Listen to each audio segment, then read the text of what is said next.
কলি রাজার জন্মের কথাও আলোচনা করে দিয়েছেন। অধর্মের বন্ধু কলির জন্ম কোথা থেকে আসলো? প্রথমে অধর্মের উৎপত্তি কোথা থেকে হয়েছে? অধর্মের উৎপত্তি হয়েছে ব্রহ্মার পৃষ্ঠদেশ হইতে। ব্রহ্মা যখন সৃষ্টিকার্য আরম্ভ করেছিলেন, তখন তেনার বিভিন্ন অঙ্গ প্রত্যঙ্গ হইতে তো সৃষ্টি করেছেন। তখন ব্রহ্মার পৃষ্ঠদেশ হইতে অধর্ম উৎপন্ন হয়েছিল। অধর্মকে বিবাহ দেওয়ার জন্য তার জন্য একটা স্ত্রীর প্রয়োজন। এই জন্য ব্রহ্মার পৃষ্ঠ থেকে মৃষা নামক এক নারী সৃষ্টি করেছিলেন। অধর্মের পত্নী ছিল সেই মৃষা। এদের কাজ কি? সন্তান উৎপাদন। ওরা কি কি সন্তান জন্ম দিয়েছিল? মিথ্যা, গর্ভ নামে 2 কন্যা, দম্ভ নামে 1 পুত্র, আর মায়া নামে আরেকটি কন্যা জন্ম দিয়েছে। এই 2 জনকে নৈঋত্যিকের অধিষ্ঠাত্রী দেবতারা গ্রহণ করেছিলেন, কারণ তাদের কোনো সন্তান ছিল না বলে তারা তাদেরকে গ্রহণ করেছিলেন। দম্ভের সঙ্গে মায়ার বিবাহ হলো। দম্ভের ঔরসে মায়ার গর্ভে লোভ নামক একটি পুত্র জন্ম নিয়েছিল, আর নিষ্কৃতি ও সততা নামে 2টি কন্যা সন্তান জন্ম নিয়েছিল। পরবর্তী সময়ে তাদের মধ্যে বিবাহ হলো। লোভের ঔরসে সততার গর্ভে ক্রোধ নামক 1 পুত্র উৎপন্ন হয়েছিল, আর হিংসা নামক 1 কন্যা জন্ম নিয়েছিল। তারপরে তাদের 2 জনের মধ্যে বিবাহ হলো। ক্রোধের ঔরসে হিংসার গর্ভেতে কলি মানে কলহ, এই কলি জন্মগ্রহণ করলেন। এই হলো কলির বংশ পরিচয়। কলি নামে একটি পুত্র জন্ম নিল, আর দুরুক্তি নামক একটি কন্যা সন্তান জন্ম নিয়েছিল। পরবর্তী সময়ে কলি এবং দুরুক্তির মধ্যে যখন বিবাহ হলো, কলির ঔরসে দুরুক্তির গর্ভে ভিভেদ নামক একটি পুত্র আর মৃত্যু নামক একটি কন্যা সন্তান জন্ম নিল। এই মৃত্যু কন্যা অনেক সময় অনেককে বিবাহ করতে গিয়েছিলেন, নারদকে পর্যন্ত বিবাহ করতে গিয়েছিলেন, কিন্তু নারদ রাজি হলেন না তাকে বিয়ে করতে। পরে তিনি কালকে বিবাহ করেছিলেন মৃত্যু। ভয়ের ঔরসে মৃত্যুর গর্ভে যাতনা নামক পুত্র উৎপন্ন হয়েছিল, আর তার থেকে নরক নামক কন্যা জন্ম নিয়েছিল। এই নরকের রাজাই হলেন যমরাজ। অতএব আমরা বুঝতে পারলাম যে এই কলির বংশটা কোথা থেকে এসে উপস্থিত হয়েছে। তাই কলি হলেন অধর্মের বন্ধু। তার কলির উৎপত্তির কারণ হচ্ছে এই। কলি কি করে? সবসময় পাপ কাজ করায়। এদের পুরা বংশটাই আমাদেরকে পাপ কাজ করায়। তো হিন্দিতে খুব সুন্দর একটা চৌপাই পাওয়া গিয়েছিল, বলছে পাপ কি পিতা লোভ হে, पाप का माता हिंसा, पाप का भाई झूठ, पाप का बहन तृष्णा, पाप का पत्नी कुमति, पाप का पुत्र लालच, पाप का पुत्री माया और पाप का मूल क्रोध। पापेर मूल कारणটাই হলো আমাদের ক্রোধ। ক্রোধে বানা করে কিবা ক্রোধ সদা ত্যাগিবা। এই অধর্মের বংশের কথা যে মানুষ শ্রবণ করেন, তিনারও দেহ থেকে অধর্ম কুবাসনা আদি সমস্ত দূর হয়ে যায় এবং তিনি শুদ্ধতা পবিত্রতা লাভ করতে পারেন। এই জন্য এখানে অধর্মের বংশের কথা বর্ণনা করলেন।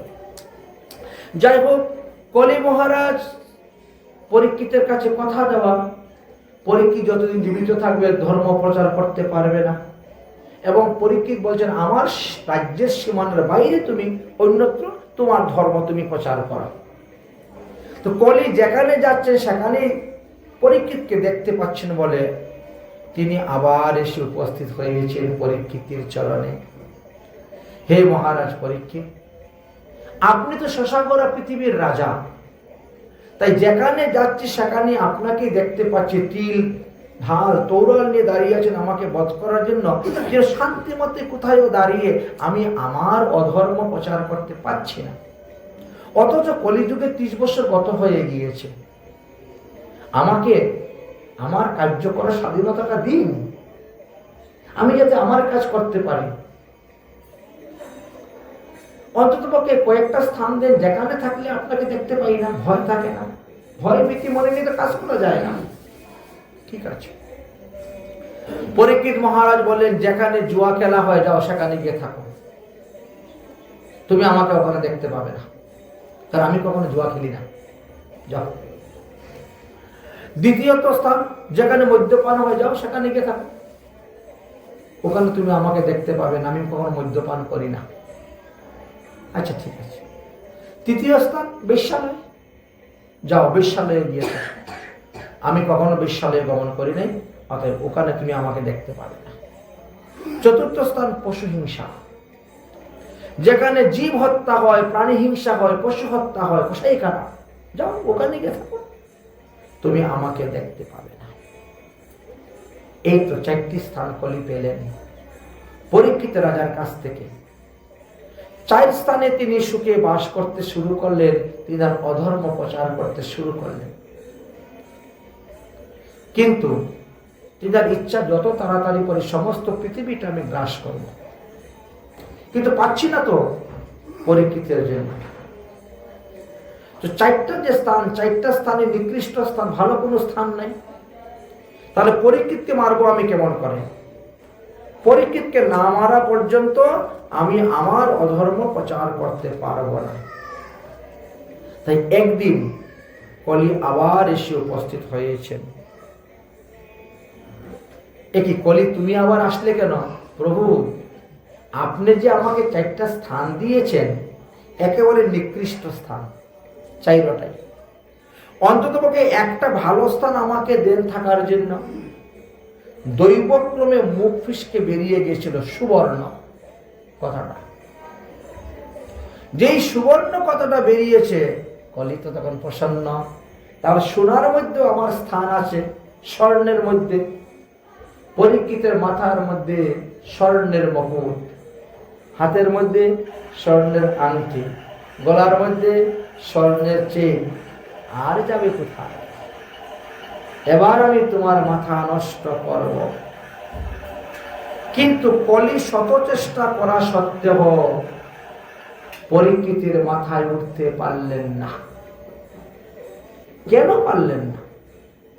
শৌনকাদি মুনিগণ তখন সুতমুনিকে প্রশ্ন করলেন যে স্থান পাওয়া সত্ত্বেও তিনি কেন প্রবেশ করতে পারলেন না? বলে কারণ হলো ওটা যুধিষ্ঠির মহারাজের মাথার মুকুট ছিল। এই জন্য কলি ওর মধ্যে ঢুকতে পারল না। কিন্তু যেদিন যুধিষ্ঠির মহারাজের মাথার মুকুট খুলে রেখে দিয়ে জরাসন্ধুর মাথার মুকুট পরেছিলেন পরীক্ষিত, ওই দিনই তার মাথা খারাপ হয়েছিল। একদিন পরীক্ষিতের মনে ইচ্ছা হলো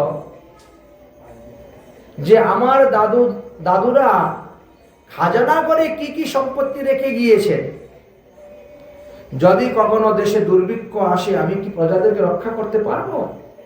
আগে দেখি কত কোটি টাকা সম্পত্তি আছে খাজানা ঘরে।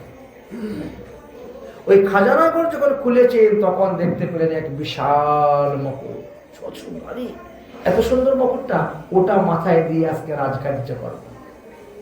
কিন্তু ওটা ছিল জরাসন্ধুর মাথার মুকুট।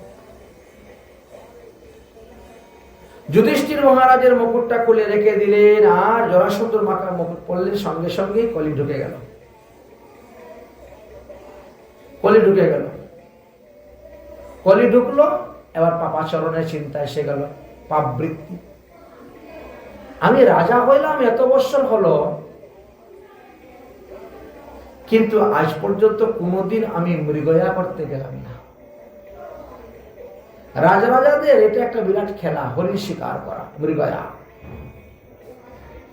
একদা দুর্নিরুদ্দিম্য বিচরণম মৃগয়া বনে। সিদ্ধান্ত হলো আজকে আমি যাব মৃগয়া করতে।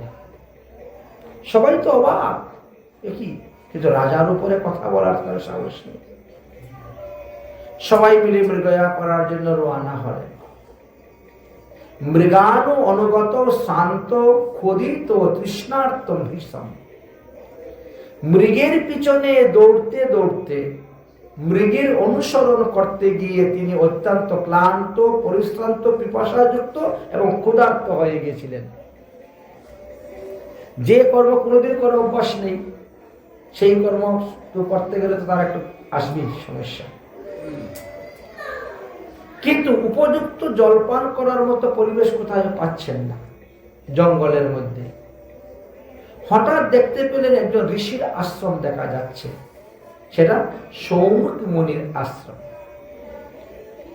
তাই সবাইকে বলছেন, তোমরা এখানে বসো, আমি যাচ্ছি মুনির আশ্রম থেকে জলপান করে আসি।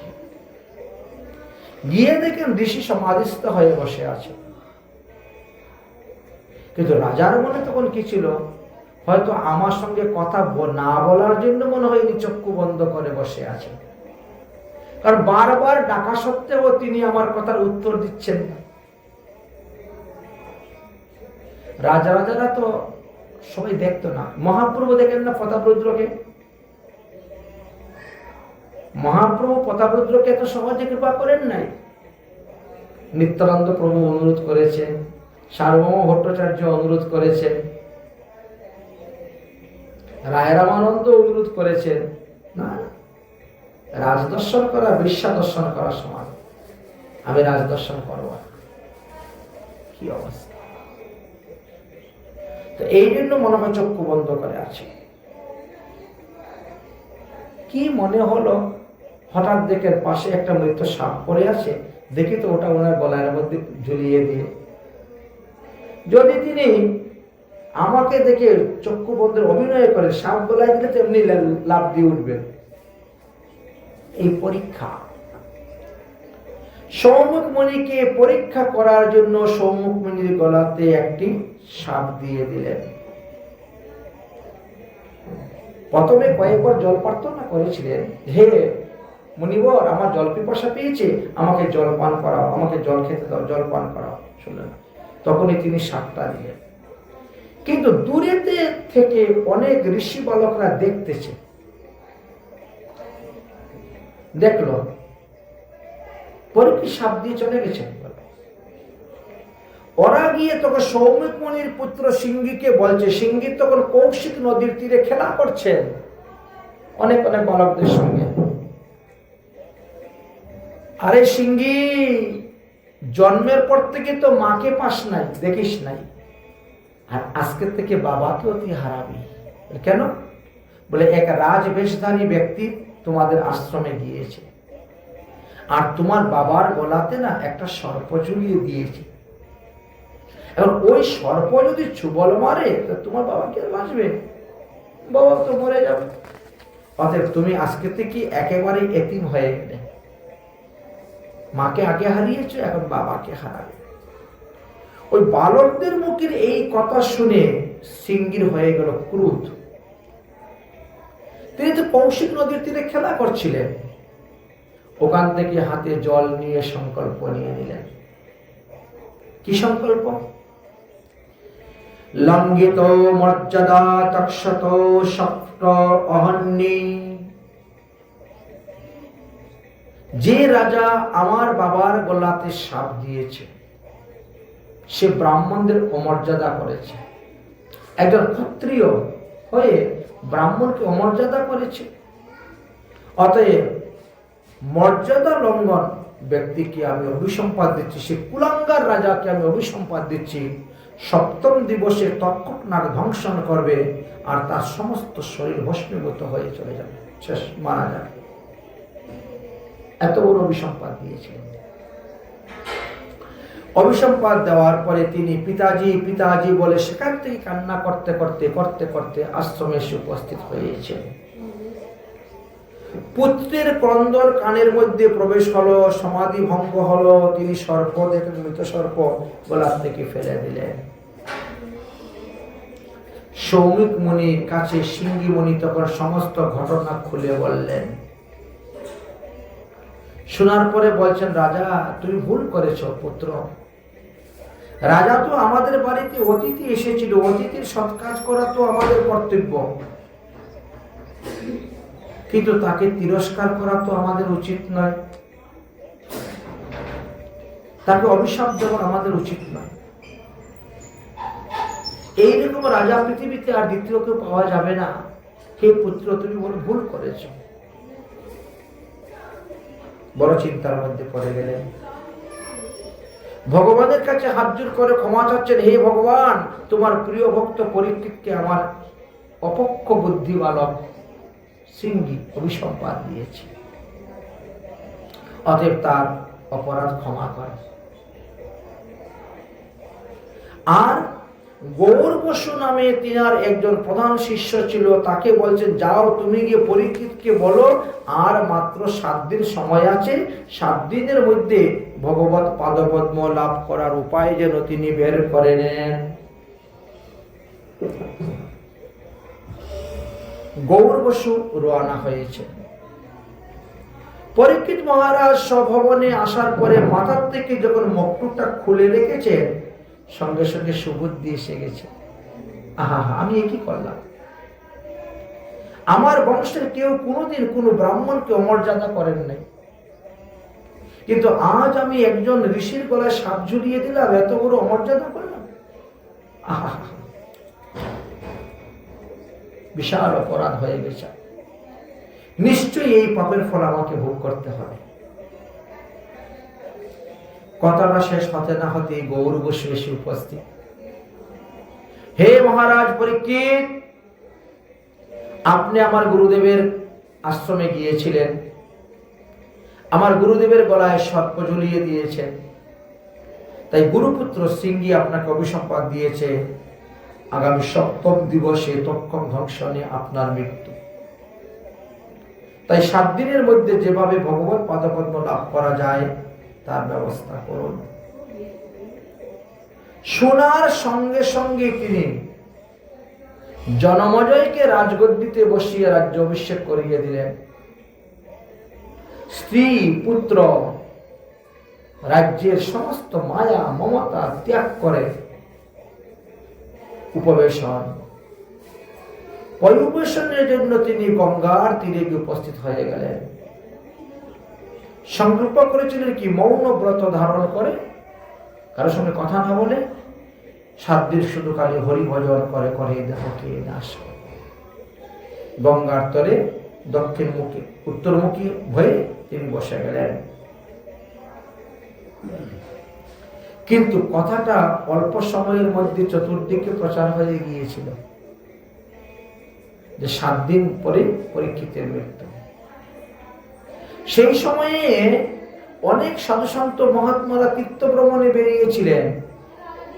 অত্রিমুনি, বৈশিষ্ট্য, চবন, সনাসন, অরিষ্ট, নেমি, ভিগু, অঙ্গিরা, পরাশুর, বিশ্বামিত্র, পরশুরাম, উতত্ত, ইন্দ্রপ্রমত্ত, সুবাহু, মেধাতিথি, দেবল, অষ্টম শুম্ভ, ভরদ্বাজ, গৌতম, পিপিলা, মৈত্রেয়ী, ঐক্য, কবয়, অগস্ত্য, এমনকি ভগবান ব্যাসদেব পর্যন্ত বেরিয়েছিলেন পরিক্রমায়। এতজন সাধু পরিক্রমা করতে করতে করতে করতে যখন ওই স্থানে এসে উপস্থিত হয়েছেন, তখন শুনতে পেলেন পরীক্ষিতের কথা। শোনার পরে সবাই বলছেন, তাহলে চলো আমরা যাব পরীক্ষিতের সভাতে। যে কয়দিন পরীক্ষিতের দেহের মধ্যে প্রাণ আছে সেই কয়দিন আমরা পরীক্ষিতের সঙ্গ করব, কারণ এমন সাধু সঙ্গ পাওয়া যাবে না, এমন বৈষ্ণব রাজাকে আর পাওয়া যাবে না। কিন্তু কিছু কিছু লোক বলল, যার উপরে ব্রহ্মশাপ তার মুখ দর্শন করতে নাই, আমরা যাব না। 2 দল হয়ে গেল। একদল পরীক্ষিতকে দর্শন করার জন্য গেলেন, আর একদল চলে গেলেন তীর্থ ভ্রমণে করতে। পরীক্ষিত মহারাজ দেখলেন বহু মুনি ঋষিগণ আসতেছেন। আসন থেকে উঠে তাদেরকে দণ্ডবত প্রণাম করলেন। প্রত্যেকের কাছে নিজের পাপের কথা বললেন। আমি এই অপকর্ম করেছি, আমি এই পাপ কর্ম করেছি, এই কারণে আমার এই অবস্থা। এখন আপনারা বলুন 7 দিনের মধ্যে কিভাবে ভগবান পাদপদ্ম লাভ করা যায়। যে যাহা জানেন, যে যাহা সিদ্ধান্ত সবাই দিতে শুরু করেছেন। পরীক্ষিত সবার কথা শুনতেছেন, সবার কথা শুনতেছেন আর মনে মনে ভাবতেছেন, এই করলে কি আমি মুক্ত হয়ে যাব, ওই করলে কি মুক্ত হয়ে যাব। চিন্তা, মনে মনে বিচার করতেছেন। সবার সিদ্ধান্ত শুনছেন আর মনে মনে বিচার করতেছেন। এমন সময় হই হই রই রই শব্দ শোনা যাচ্ছে রাস্তার দিকে। আরে দেখো দেখো কি আসছে। তং দি অষ্ট বর্ষ সুকুমার পাদ। আচ্ছা, দি অষ্ট বর্ষ, দি অষ্ট মানে 8 দুগুণে 16। দি অষ্ট বর্ষ, 8 দুগুণে 16। 16 বৎসর বয়সের যুবকের যেরকম দেখতে, সুখদেব গোস্বামী সেই রকম বয়স। 16 বয়স, কিশোর মূলক, দেখতে কালো, শ্যাম বর্ণ, দিগম্বরম আসতেছে। আর গ্রামের ছোট ছোট পোলাপান্ডা ওই সুখদেবকে দিগম্বর দেখে হই হই রই রই করতেছে সবাই। ব্যাসদেব তো ওখানে ছিলেন। আরে দেখো দেখো কি আসতেছে, আরে আমার পুত্র সুখদেব আসতেছে বলে তিনি উঠে দাঁড়িয়ে গেছেন। আচ্ছা, তিনি যখন উঠে দাঁড়িয়েছেন, তিনার দেখা দেখি সব মুনি ঋষিরা উঠে দাঁড়িয়ে গেছে। সুখদেব গোস্বামী পাদ সোজা আসতেছে, দিগম্বর বেশ। দিগম্বর কাকে বলে? খুব সুন্দর একটা চৌপাই দিয়েছি, জানেন? जिसके पैर में जूता नहीं, जिसके सिर पे छाता नहीं, बैग में खाता नहीं, परिवार से नाता नहीं, इसको कहता है दिगंबर। বুঝেছেন? যার পায়ের মধ্যে জুতা নাই, মাথার উপর ছাতা নাই, ব্যাংকে কোনো খাতা নাই, আর পরিবারের সঙ্গে কোনো নাতা নাই, সম্পর্ক নাই, এনাকে বলা হয় दिगंबर। जिसकी तन पर कपड़ा नहीं, जिसकी मन में कोई लपड़ा नहीं, जिसकी वचन में कोई झगड़ा नहीं, जिसकी मन से कोई सुपार नहीं, সে তার মনের গতিতে চলে, মনের ভাবে চলে, বাস, তাকে বলা হয় দিগম্বর। जिसका कोई घर नहीं, जिसका बातों में कोई डर नहीं, दुनिया का कोई असर नहीं, जिसका बड़ा कोई सुपार नहीं, ताके बोले दिगंबर। जिसकी संग में बीवी नहीं,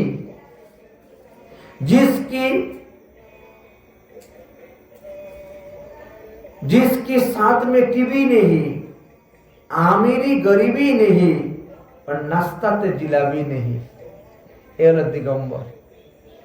কিছুই নেই একেবারে। 10 দিক অম্বর যাহার, তাকে বলা হয় দিগম্বর।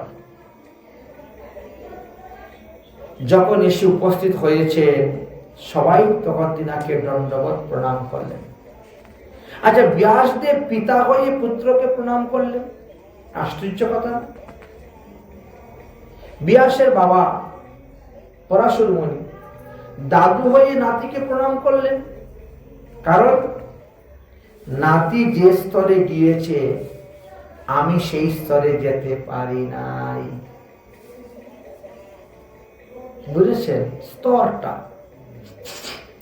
পরাশর মুনি এখন বানপ্রস্থ আশ্রমে আছেন, ব্যাসদেব এখন গৃহস্থ আশ্রমে আছেন, আর সুখদেব সন্ন্যাস আশ্রমে চলে গিয়েছেন অবধূত। এই জন্য প্রণাম। পুত্র যদি সন্ন্যাস করে হে গ্রহণ, পিতা সে করিবে দণ্ডবৎ নমন। চৈতন্য চরিতামৃত গ্রন্থে লেখা আছে, ভাগবত। এই জন্য তো মহাপ্রভু সন্ন্যাস নিয়েছিলেন, ওদেরকে অন্যদেরকে উদ্ধার করার জন্য। যাই হোক, এসে বসে গেলেন। সুখদেব এসে বসেছেন। এই পর্যন্ত হলো ভাগবতের প্রথম স্কন্ধ। আমাদের ভাগবতের প্রথম স্কন্ধ বিশ্রাম হয়ে গেছে। এই ভাগবতের প্রথম স্কন্ধতে কি নিয়ে আলোচনা ছিল? অধিকার নিয়ে। ভাগবত পাঠ করার অধিকার কার আছে?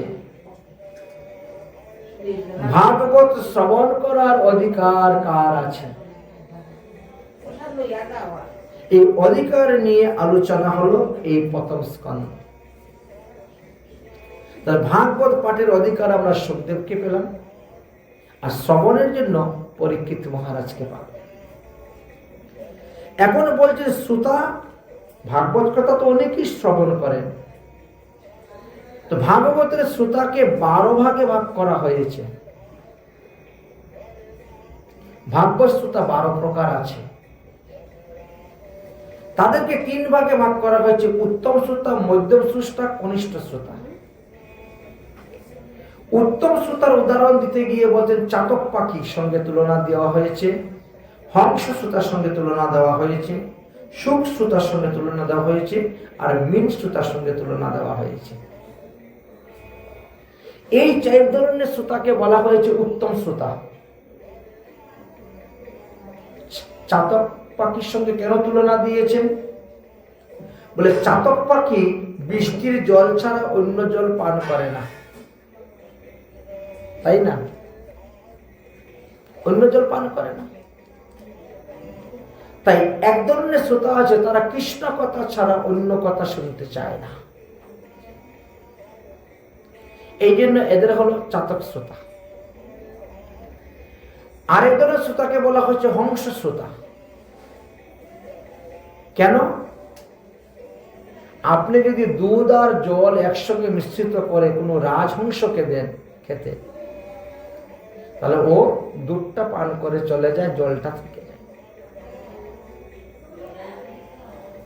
তো তার সঙ্গে হংস শ্রোতা কেন বলা হয়েছে? বক্তা যাই বলুক না কেন, শ্রোতা তার আসলটাই সেখান থেকে গ্রহণ করে নিয়ে যাবে, নকলটা ওখানে রেখে চলে যাবে। তোমার অসিদ্ধান্ত কুসিদ্ধান্ত এখানেই থাকে, সুসিদ্ধান্ত যেটা ওটা আমি নিয়ে চলে গেলাম। এই যে তিনি হলেন হংস শ্রোতা। সুখ শ্রোতা কারা? পাটির মধ্যে যাদের মানে ভাব আসে বা মধুর স্বরে করে, এদের সুখ শ্রোতা বলা হয়েছে। আর মীন শ্রোতা, মীন শ্রোতা বলছেন মাছ যেমন পলক ফেলে না, অপলক মৎস্য, ঠিক তেমনি ভাবে শ্রোতা বক্তার মুখের দিকে তাকিয়ে থাকে অপলকে আর শুনতে থাকে। এই জন্য এই 4 প্রকার শ্রোতাকে বলা হয়েছে উত্তম শ্রোতা। মধ্যম শ্রোতার কথা বললেন বৃক্ষ শ্রোতা, ভুরুণ্ডি শ্রোতা, বৃষ শ্রোতা আর উট শ্রোতা। এই 4 প্রকার শ্রোতা হলো মধ্যম শ্রোতা। তারপরে আসলো কনিষ্ঠ শ্রোতা, ভ্রমর, কারণে অকারণে ভোঁ ভোঁ করতে থাকে। ও পিছন দিকে বসে বসে গল্প করতে থাকে, কিছু লোক আছে দেখবেন পাঠে যাবে, পিছনে বসে গল্প শুরু করে দিল। গর্দভ শ্রোতা, ভালো মন্দ বিচার নেই, সব বহন করে নিয়ে চলে যাচ্ছে। ওই বক্তা যা বলছেন সব গ্রহণ করে নিয়ে চলে যাচ্ছে, বিচার করা করে নেই। কুকুর শ্রোতা, যেখানে ছাই দেখে কুকুর কিন্তু ওখানে গিয়ে ঘুমায়, মানে যেখানে ভাগবত হয় সেখানে চলে যায় শুনতে, কিন্তু একটাও পালন করে না ভাগবতের কথা। ওই কুকুর যেমন ঘুমের থেকে উঠে ছাই এরকম গা ঝাড়া দেয়, একটা সমস্ত ছাই পড়ে যায়, ঠিক তেমনি ভাবে ভাগবতের আসরে বসলো, শুনলো, উঠে একটা ঝাড়া দিল, ভাগবতের কথা ভাগবতে রেখে দিয়ে চলে গেল। তার জীবনে কোনোদিন কোনো পরিবর্তন হয় না। ওই সারা জীবন ভাগবত শুনবে, চুরি ডাকাতিও করবে, মাছ মাংস খাবে, সবকিছুই করবে।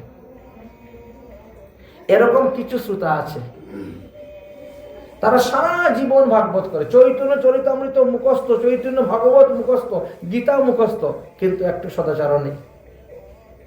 লঙ্গি পিন্ধে ঘুরে বেড়ায়, বিকালবেলা দিয়ে তাস খেলে বসে আড্ডা মারে, মাছে মাংসে মদে সব খেয়ে যাচ্ছে। অথচ আপনি গিয়ে বসেন তর্ক করতে, আপনি পারবেন না, সব মুখস্থ, সব কণ্ঠস্থ একেবারে, কিন্তু আচার নেই। ভেক শ্রোতা। এইভাবে 12 রকম শ্রোতার কথা বলছেন। এই 12 ধরনের শ্রোতার কথা আলোচনা করে গিয়েছেন। এদের দ্বারা এরা ভাগবত শুনলেও কোনো মঙ্গল হয় না, কারণ এরা হরি কথা হরিবাসরে রেখেই চলে যায়। তো তাদের মঙ্গল হবে কেমন করে? যারা কোনো বিধি বিধান আদি কোনো কিছুই মানে না, কোনো সম্পর্ক মানে না।